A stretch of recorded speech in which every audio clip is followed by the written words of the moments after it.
পশ্চিমবঙ্গ, আসাম এবং পদুচেরিতে বিজেপি জয়কে কেন্দ্র করে আগরতলায় বের হল যুব মোর্চার বিশাল বিজয় বাইক মিছিল। রবিবার 6 আগরতলা যুব মোর্চার উদ্যোগে আয়োজিত এই মিছিলে অংশ নেন অসংখ্য বিজেপি কর্মী সমর্থক।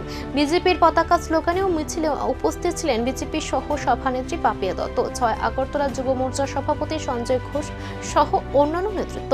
দলীয় কর্মীদের দাবি, এই জয় দেশের উন্নয়ন এবং প্রধানমন্ত্রী নরেন্দ্র মোদীর নেতৃত্বে প্রতি মানুষের আস্থার প্রতিফলন। মিছিল ঘিরে বিভিন্ন এলাকায় দেখা যায় উৎসবের আবহ।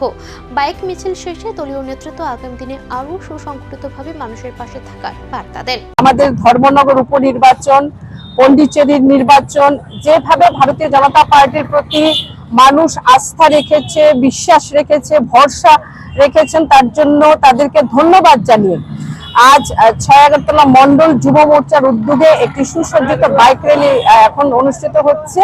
আমাদের মেয়র কাউন্সিল হীরালাল দেবনাথ রয়েছেন। নির্বাচনের ফল প্রকাশের পর রাজনৈতিক উচ্ছ্বাস এখন রাস্তায়। তবে এই বিজয় মিছিল কি শুধুই আনন্দ উদযাপন, নাকি আগামী দিনের বড় রাজনৈতিক বার্তার ইঙ্গিত, সেই জল্পনা এখন রাজনৈতিক মহলে।